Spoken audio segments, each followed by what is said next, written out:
At eto na nga po mga katropa, ganito pala binastos ng abogado ni Fugitive Apollo Quiboloy na si Attorney Torian si Cabayang Noli de Castro. Opo, mga katropa, ganito pala kabastos ang taong ito, talagang manang-mana sa kanyang amo. Ano po, at dahil sa ginawa niyang ito, ay lumabas tuloy na talagang mahina ang kukote ng abogadong ito at ang pinapairal ay ang kanyang kamangmangan. Sa puntong ito po ay talagang parang may hinahabol po siyang oras. Gusto po kasi niyang ipatigil ang ginagawa ngayon ng PNP na paggalugad sa compound ng KOJC. Hindi po kaya talagang malapit ng mahuli si Quiboloy. Bueno po, ay panoorin na lang po natin ang sagutan nila ni Cabayang Noli de Castro at kayo na po ang humusga. Salamat po mga katropa. Correct! Puro ruloplo kayo, attorney. Walang visa po yun. Pero, duwago ang inyong kliyente, ayaw niyang lumabas. Patunayan niyang wala siyang kasalanan. Yun ang malinaw dyan. Patunayan ninyo, palabasin niya sa salungga, at saka kayo mag-file. Ha? Ay kahit tumatawa kayo, kahit attorney kayo, pero kami pangkaraniwang tao, ang alam namin no, ang taong may kaso ay dapat lumabas at ipagtanggol ang kanyang sarili. Lalo na po ang isang tao na katulad ni Pastor Quiboloy na Son of God. Eh di magpaliwanag siya sa Amerika. Una, wanted siya ng Federal Bureau of Investigation, FBI. Pangalawa, meron no siyang sexual abuse, human trafficking dito sa ating bansa. Pangatlo, kung talagang siya ay Son of God, bakit hindi siya sumulpot at ipagtanggol ang kanyang sarili at humingi siya ng blessings mula sa God na siya ay pakawalan at siya ay mawalan ng mawala lahat ng kanyang kaso. Di ba, Tony? Son of God siya? Naniniwala ba kayong Son of God siya? Sir, ako po ay isang Muslim. Ay, wala. Abogado. Muslim. Abogado ang pinag-uusapan natin. Akin pong ginagalang ang faith po ng ibang tao. Hindi po ako nagdadrop sa ganoon pong level. Yun po ang kanilang... Hindi o level yun. Tinatanong ko kayo. Ginagalang ko po yan. Siya ay son of God. Kung siya ay Son of God, attorney, kung maakusa ka in the future po ng, let us say, rape din, napadismiss mo na, and then you will find out later na inosente ka naman talaga, choice mo rin po yun, Sir Noli, na i-insist na wala kang kasalanan and you don't have to surface. That is within our rule of law po, Sir Noli. Hindi.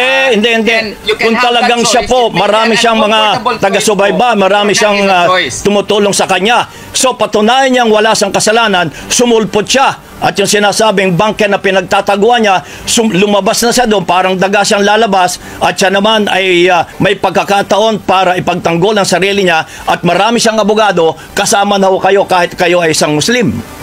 Sir, he will certainly, he already said that he will do that. But kailan? He requested lang. Kailan? Sa ating presidente na magpalabas ng written declaration. Mahina naman itong kaso, sir Ang ayaw lang talaga niya na baka ipadala siya doon sa United States of America na hindi pa niya na-clear yung pangalan niya dito. Kailangan niya i-clear ang pangalan niya dito. Na-dismiss na nga itong kaso na ito And it is within his right to really question the finding of probable cause. Ginawa nga ito nila Senator Lacson. Ito na naman hindi niya pwedeng gawin ito? Pauli-uli na lang sinasabi niyo. Sorry, Tony. Yes po. Huwag ho kayong tuloy-tuloy magsalita dahil hindi ako makapag-question sa inyo. Paulit-ulit ang sinasabi yung mga lakson na yan. Ang sinasabi ho namin, hindi makikialam ang Pangulo dyan. Wanted siya sa Amerika, sa FBI, bahala na ang FBI niya. Pero tinatanong ko, yung pag-usapan natin yung ngayon, meron siyang sexual abuse, meron siyang human trafficking, nagtatago pa siya doon sa kanilang compound. Bakit hindi siya lumabas, palabasin ninyo at ipagtanggol ninyo ang kaso niya? Kung talagang wala siyang kasalanan, ay di wala, ma-absuelto siya. Pero habang siya ay nagtatago po, paano niya ipagtatanggol ang sarili niya? Paano kami maniniwala na wala siyang kasalanan? Paano po? Paano? Sasabihan kita. Ano? Kung yung motion for reconsideration po namin sa Department of Justice ay i-rule, maski pa i-deny yun, pwede po kaming aakyat sa Court of Appeals at mag-file ng petition for certiorari. At kung i-grant yung petition for certiorari po, Sir Noli, edi wala ng kaso. Yun. Yan po, part yun ng choice niya. Tuliao versus Miranda po yan. Kung ma-prove niya yung innocence doon, na wala palang probable cause, choice din po niya under our rule of law po. Correct. Puro rule of law kayo, na attorney. mapawalang visa po yun. Pero, duwago ang inyong kliyente, ayaw niyan lumabas. Patunayan niyang wala siyang kasalanan. Yun ang Eh, malinaw kaya nga. dyan. Sir Noli, pwede nga niyang patunayan yung kanyang na wala siyang kasalanan Oh. based on our rules of court po. Kasi kung ang DOJ baka magbirakulo, magsasabi na wala pala siyang kasalanan, mag-render ng resolution na wala siyang kasalanan, and then mag-file ng motion for withdrawal of information in court, hindi pa siya nag-surrender ha, and then the court will grant it. That is within our rule of law po. Okay, Noli. rule of law. Saka, garanting lang. Patuloy Teka muna, attorney. Teka muna, attorney, sandali lang. Patunayan niyo ang wala siyang kasalanan sa pamagitan ng pagsulpot niya. Magpakita siya, harapin niya ang DOJ, harapin niya ang mga kaso niya. Doon kami maniniwala na siya ay tapat talaga sa kanya sinumpaan, sa kanya mga alagad, na yung mga kaso niya ay hindi totoo, patunayan niya. Hindi ho pwedeng siya'y nagtatago sa lungga at sasabihin yung mga rule of law, ay paano kami maniniwala sa rule of law, attorney? Sir, Ah? sir, hindi pinapatunayan nga niya po. Ay, anong patunay? He is actually, through our pleadings po, he is insisting on his innocence po doon sa motion for reconsideration.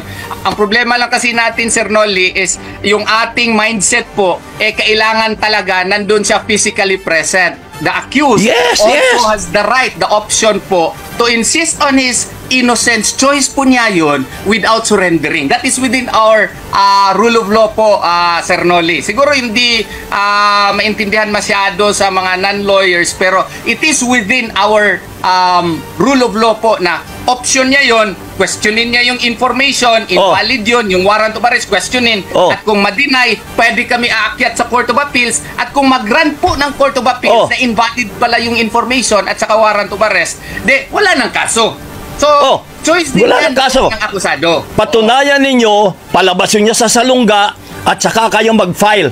Ha? Ay kahit tumatawa kayo, kahit attorney kayo, pero kami pangkaraniwang tao, ang alam namin no, ang taong may kaso ay dapat lumabas at ipagtanggol ang kanyang sarili. Lalo na po ang isang tao na katulad ni Pastor Kibuloy na Son of God.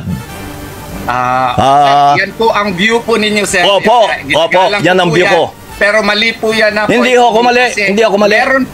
Meron pong alternatibo po ang akasado, Sir Noli. Hindi ho, kung talagang wala siyang kasalanan, patunayan niyang wala siyang kasalanan at kami maniniwala kapag siya lumabas na at yung proseso ng batas, doon pa lamang kami maniniwala na wala siyang kasalanan, attorney. Remember, attorney ho kayo. Lahat ng attorney talaga ay pagtatanggol ang kahit pa kriminal ang isang tao, pinagtatanggulo ninyo, di ba?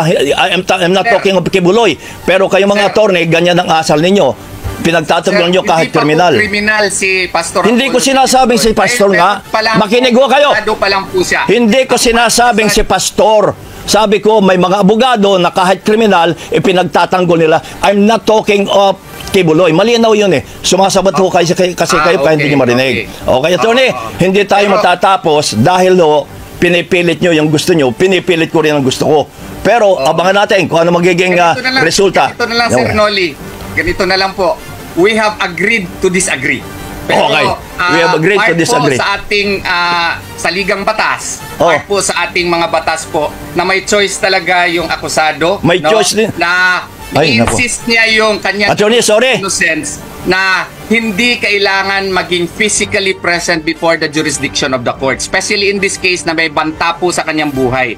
At saka may threat po na i-extraordinarily render siya doon sa United States of America. Sana po galangin din natin yung kanyang desisyon kasi I could not impose my choice to my client po, no? Ang akin pong trabaho is to present the alternatives to my client, and it is up to the client to choose which of the alternatives that he will choose. Sana po maintindihan po ninyo. Hindi ako naintindihan ho. Maraming salamat po. We agree to disagree, attorney, sabi mo nga. We have agreed to disagree po. Attorney ka, ako ay pangkaraniwang tao. Broadcaster lang ako.